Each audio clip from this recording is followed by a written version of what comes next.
This is the Phillies Postcast, your instant game reaction for the Philadelphia Phillies.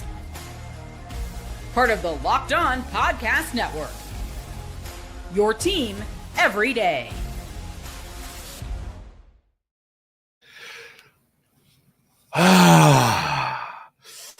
Breathe in, breathe out. Welcome to Locked On Phillies Postcast. My name is Mark Farzetta.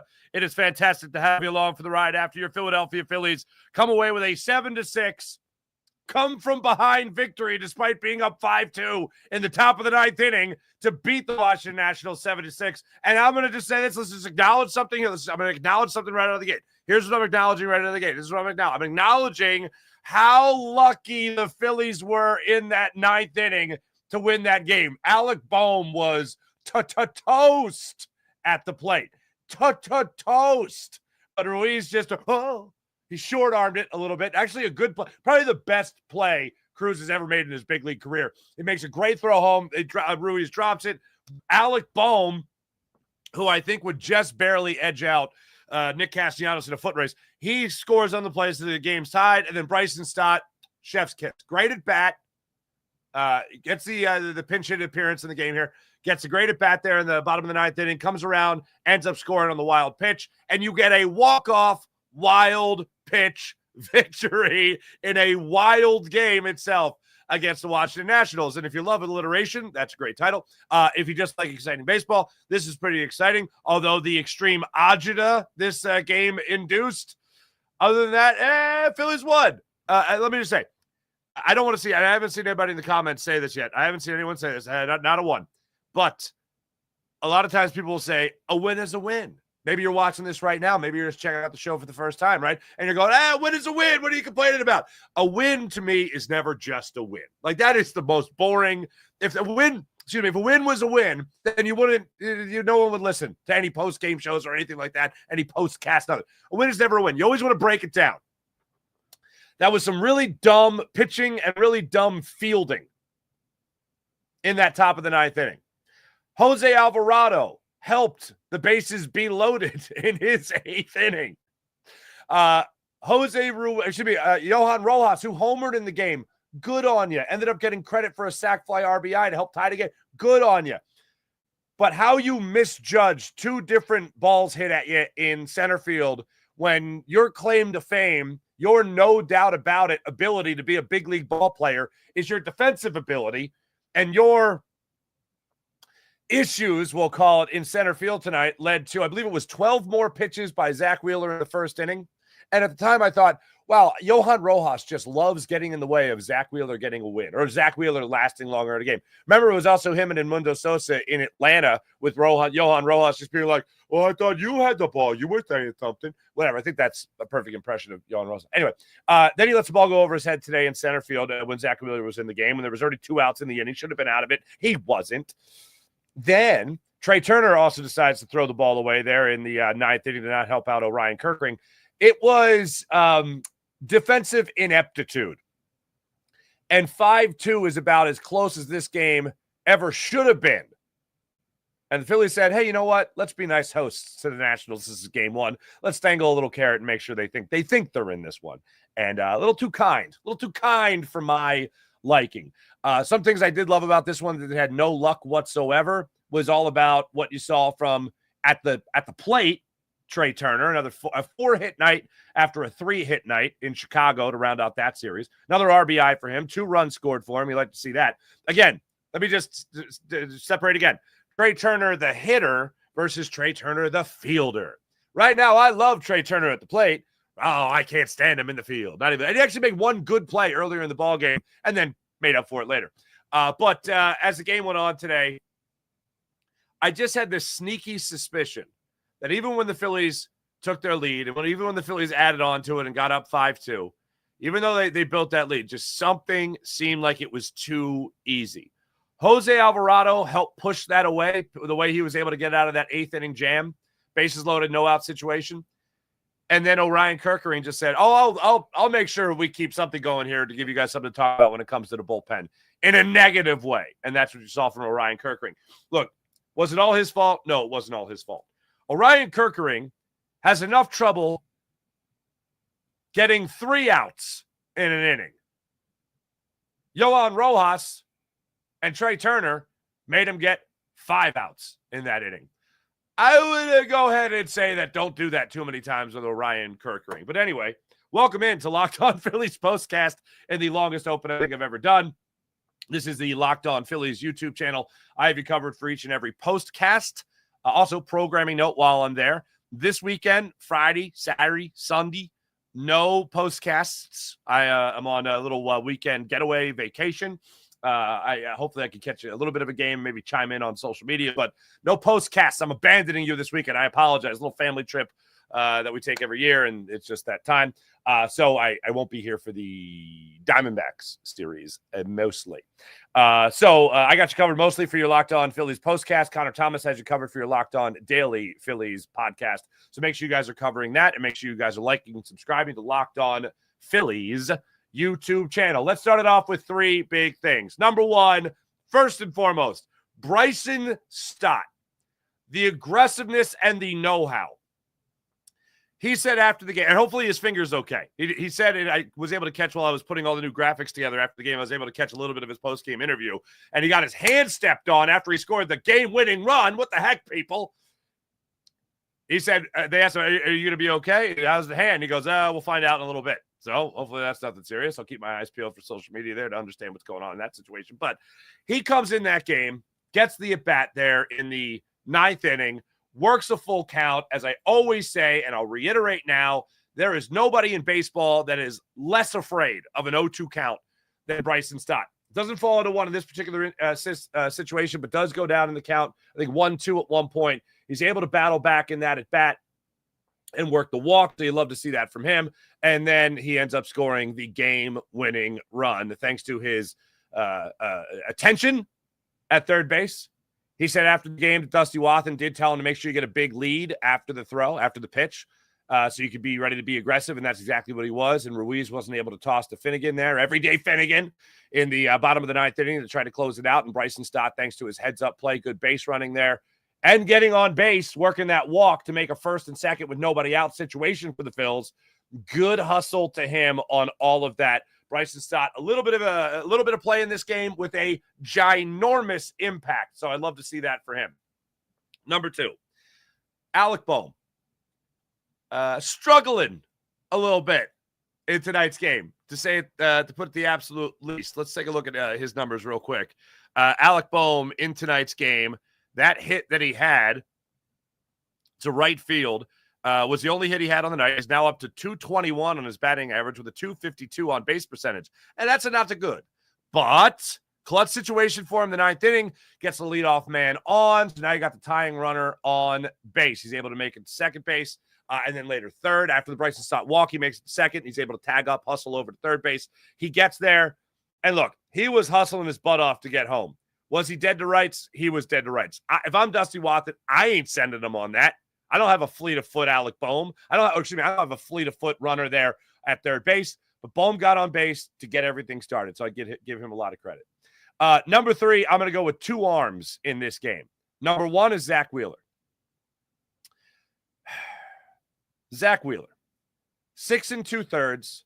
While he was in the game, he gave up 1 run. He ended up getting charged for another one. So he's charged for 2 runs over 6 2/3. 106 pitches, I believe it was, for Zack Wheeler tonight. 106 pitches, 68 of them for strikes.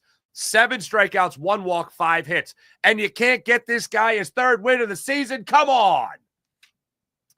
Things were working for him tonight, though. I mean, the cutter was working phenomenally well for him throughout the game. You saw that work in the 1st inning on Wood. Wood was left chasing the cutter. Later in the game, you see him come up there in the 3rd inning, has a little bit of trouble there, gets a bases loaded 2-out situation. He dials up that cutter to get Ruiz striking out, chasing that one. That was great to see. Starts off the 4th inning, getting low on a 2-2 cutter, 6-pitch at bat. He sits him down, and then he gets Cruz to end that inning on a sweeper in the dirt. He gets him to flail away at that. So he was really working well with the cutter tonight, and when the sweeper was needed, he dialed that right up. So I look at Zack Wheeler as my arm number 1, I'll call him. Arm number 2, Jose Alvarado. My man, pots and pans. Jose Alvarado. Back-to-back singles. in the 8th inning to start things off. Then Trea Turner has the throwing error. Or excuse me, then Trea Turner goes for the double play ball. You have runners at first and third with nobody out. Trea Turner fields the ball and hesitantly tries to tag second base to get at least one out guaranteed. Then he comes home with the throw. Now, he was so hesitant, in fact, to tag second base that he didn't tag second base. So instead of having maybe at least one out, or I should say definitely one out here, and then it was Rosario at third base at the time, he held up early in that, so he's not scoring on that play. A halfway decent throw, he's out at home plate, even if Turner takes that extra half a step and steps on second base to get that. Make the play. Either, and I think John Kruk even said this during the broadcast, but make the play. Either get the force out and turn two and let the tying run score so that you're home, you're going to get last at bats. It's the Nationals, you're in there, bullpen too, have at it. But instead, Turner, instead of getting the guaranteed out, gets nothing and then loads the bases with nobody out. Breathe in, breathe out. Jose Alvarado in this situation dials in. Strikes out Bell, the one guy I really didn't want to see at the plate in that situation. Strikes out Bell on a 2-2 cutter, down and in. Then he gets Cruz, who just can't do anything right to help the cause when it comes to playing against the Phillies. He chases down and in on a cutter as well. And then Call steps up to the plate, and he gets him on a 2-2 cutter in. And that was all she wrote. Bases loaded, nobody out. You're not a back end of the bullpen guy, an 8th or 9th inning guy, unless you're giving us all heart palpitations. And Jose Alvarado did just that in that 8th inning. So credit to him. He gets out of that. The Phillies are able to tack on 2 more runs at the bottom of the 8th inning. And boy, did they need him. Thank goodness for Trea Turner's RBI double. As good as he was at the plate, still pissed me off as all hell when it came to shortstop. And then 9th inning is when the Phillies, Orion Kerkering, the defensive mistakes that I brought up there. So those are the 3 big things I'm going to be taking away from this game today. We're going to get your comments coming up in a second, how you feel about this game. And I think it's okay to enjoy the win, enjoy the excitement of Bryson Stott walking it off with a wild pitch. But I also think it's fair to go, damn, they were lucky. They were so lucky in that 9th inning. But, hey, they put themselves in that position to be lucky. And sometimes, as they always say, it's better to be lucky than good. In a lot of situations tonight, the Phillies were really good. A lot of situations, the Phillies were really unlucky. Unlucky, bad. They were bad is what they were. I won't say unlucky. That was just bad. Trea Turner, bad throw to first base. Trea Turner not stepping on second base, which originally was ruled an E6 fielder's choice, which I was like, huh? So that was weird. And then Johan Rojas, 2 misplays in center field. Just dumb baseball. Just really, really, really dumb baseball. And then when they needed it with their backs against the wall, they came out on top against the Nationals. Again, we always talk about it like this. You could do this against a team like the Nationals, okay? I know they had a great 7-1 comeback win. They were down 7-1, came back and beat the Mets, and then they got just trounced by the Mets on the Monday. They got absolutely trounced by them. They got trounced, 19-5? You can get away with things like this against the Nationals. You play the Mets and you do this, ain't going to happen. Yeah, anyway, when we come back, I'm going to get your comments on this, go through the comments of the show, and that's after this. And also, I'll name you your player of the game, give you your turning point, as well as what you'll be talking about tomorrow. That's when we return on Locked On Phillies Postcast. Ladies and gentlemen, I want to take a second here. I don't want to just tell you about, average pistachios. I don't want to tell you about even just good pistachios. I want to talk to you after this Phillies victory about wonderful pistachios. That's right. Wonderful pistachios. How wonderful? They're a great source of protein, for one thing. Wonderful pistachios provides that protein. Wonderful pistachios, one of the highest protein nuts out there. Each 1 ounce serving has 6 grams of protein, giving you over 10% of your daily value. How about that? Plus, they're packed with fiber and better for you unsaturated fats to help keep you feeling fuller longer. Going to be away, not home. Not going to be able to run out to the store. You should have some wonderful pistachios at the office So you have them right there. It's a great go-to snack. It's also great for your grab-and-go busy lifestyle, if that applies, whether I'm snacking at my desk, whether I'm on a road trip, whatever it might be. When I go on vacation this week, you know it's going to be in my bag. Oh, wonderful pistachios. Absolutely. The fact that wonderful pistachios are complete protein, providing all 9 essential amino acids as well. They're fantastic. The satisfying crack of opening each shell. It's like snack meditation. How about that? Whether you're running between meetings or dropping off the kids, wonderful pistachios is the snack that works hard as you work hard. Get snacking, get cracking with the snack that packs a protein punch. Wonderful pistachios. And how about FanDuel? NBA playoffs full swing right now. Baseball season, NHL playoffs as well. FanDuel is giving new customers an incredible way to get in on all the action right now. When you join FanDuel and place a $5 bet, you'll get $250 in bonus bets if your bet wins. Right now, Oklahoma City going off right now at plus 160 to win the NBA championship. Boston Celtics, plus 200. How about that? I love FanDuel because it makes betting so much easier, whether it's picking up your favorite team or diving into player props. From three-pointers to steals to home runs, whatever it might be, FanDuel has you covered. Don't miss out. Head to FanDuel.com and claim your $250 in bonus bets today at FanDuel.com. All right, before we go any further, let's make sure we identify our player of the game. This is the Locked On Player of the Game. I want to say Zack Wheeler.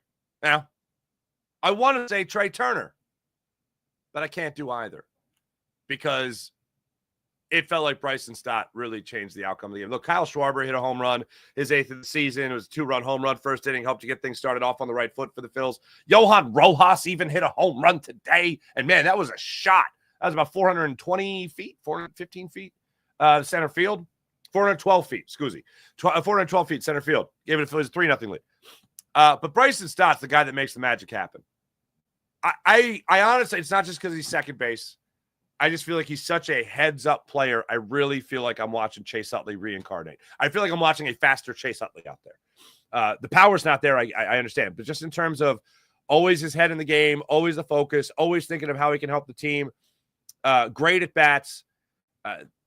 Bryson Stott, for me, when he walks it off on a wild pitch like that, he's, for me, the player of the game. As for the turning point, Time to reveal where the game was won or lost. It's the turning point. I look at Alec Bohm. I'm going to look at Alec Bohm getting that single in the top of the 9th inning because that's what got everything going. That's what got everything going in the right direction. Look, he could have very well had an 0-for-4 day at the plate and sunk that average back down to about 205 or whatever it would have been. But goodness gracious, coming up with that single to right field to get things started was a great thing for Alec Bohm, and it immediately kept hope alive for your Philadelphia Phillies. And once he got on base, that's where I felt they're not done. They're not done. And there was a shot of Kyle Schwarber in the dugout, and he was slapping the fence in front of the dugout there, and he turned around. You can almost read his lips. It's something to the effect of, that's all we needed. That's all we needed. Like some kind of jump start to that inning, and that's what happened there with Alec Bohm. So credit to him for that. As far as what the chit-chat and the chatter will be tomorrow, this is what you'll be talking about. I think you're going to be talking about the Phillies being so unbelievably lucky to win this game after the way they played in the top of the 9th inning. That's what I think you're going to be getting into. Orion Kerkering giving up a blast of a 3-run home run. I think you're going to be talking about Trea Turner's throw. I think you're going to be talking about Johan Rojas coming in far too close on a line drive, hit to left center field. That's what I think you're going to be talking about. And yeah, they won, but oh my goodness, great! Don't play again. You can play like that against the Nationals. They're lucky. That's what I think people are going to be talking about tomorrow. And yes, it did get the victory. So that is where the story ends, which is a much better ending to a story than we have gotten for the Phillies recently. But let's talk about this also. 3 wins in a row for your Philadelphia Phillies. That's what's called a winning streak. It has happened before. Let's get to the chat and see how you guys are doing on this fine evening. Orion is a stupid name anyway. I got to be honest with you. I think that's a badass name because I immediately think of Orion, the guy with the arrow, that guy in the stars and all that stuff. There you go. JDM, you can't give the other team 5 outs. I concur. Jeremy. Hello, Jeremy. Finding different ways to lose games. Rojas had a hell of a game until the 9th inning. Kerkering been in love with that damn sweeper. That sweeper is one of those that just hung up and just said, hit me.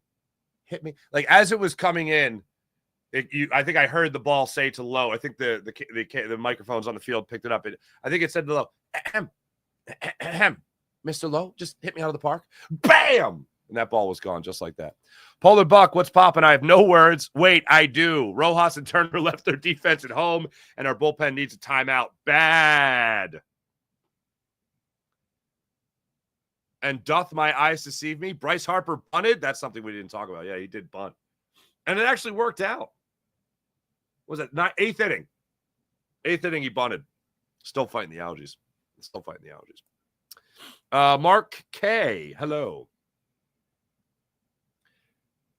Thought they should have pulled Rojas after the first. Lazy misplay. Lazy. I thought two things. One, he misjudged it. And then after he misjudged it, he was afraid of the wall. I think he totally got. I'm not going to say he lollygagged it. I won't go lazy. I'll go stupid. Can we agree on stupid? Because he just misread it off the bat, slowed down. I think that's what I think that's where you're getting lazy, and or that's where you're seeing the laziness. Which you're entitled to that. I think it was more stupidity than laziness. Now, he's had more of a history of stupidity than he has laziness. So I think history is repeating himself with that situation. Again, stupidity in the 9th inning. And, the ball's over my head. Oh, my God, I didn't know that. Oh, it's crazy. Why are we not pinch running for Bohm? They used Wilson. They used Kepler.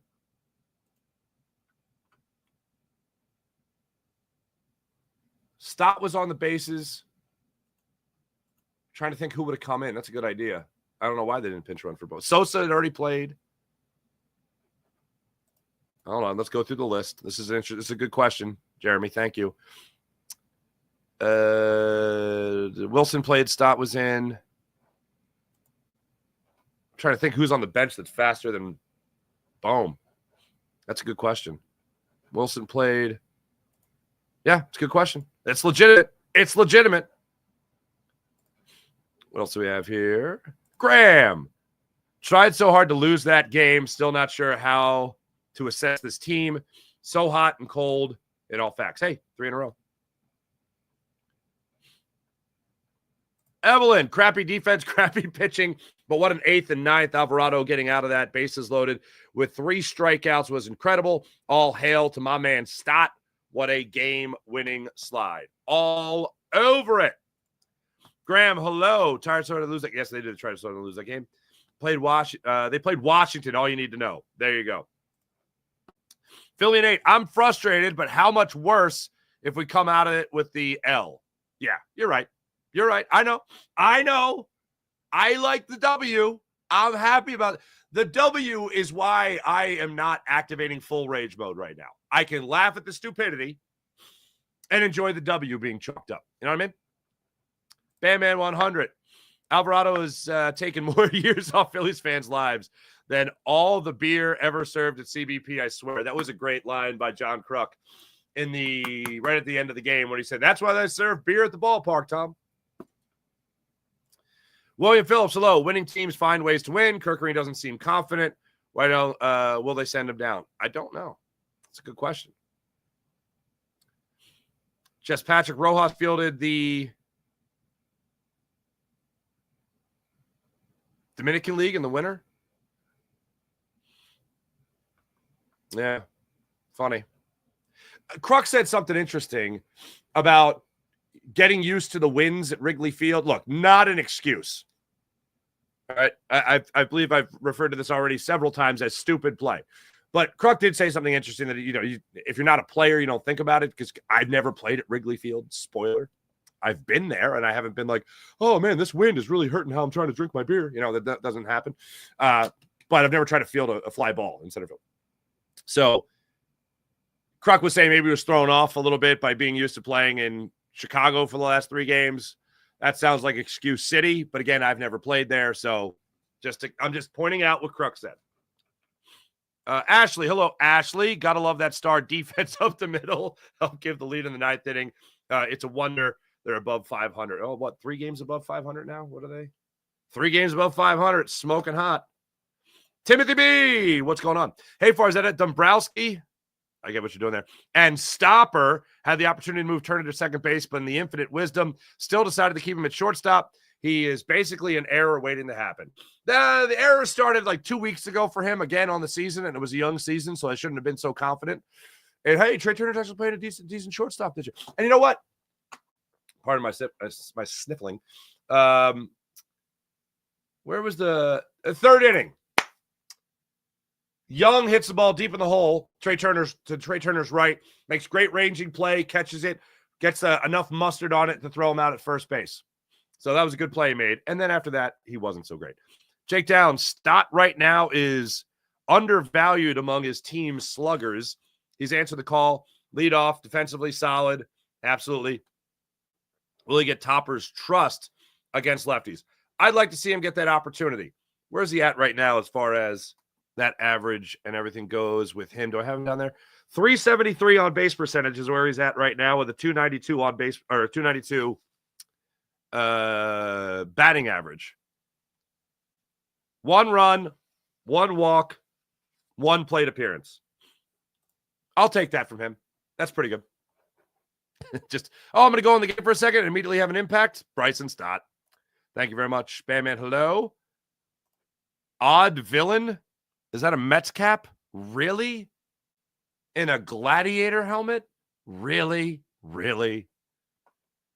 Let's go Mets. Good job. Thanks for joining the show. Appreciate it. Hey, everybody in the chat. I will be back with you guys tomorrow, 6:45 start time for the Phillies and Nationals. Phillies try to win this series. Let's try to win after 3 games in a row. Let's try to win 2 series in a row. It has happened before.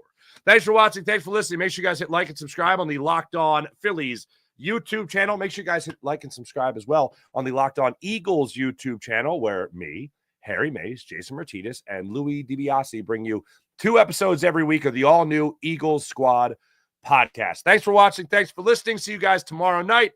Go Phils. Phew.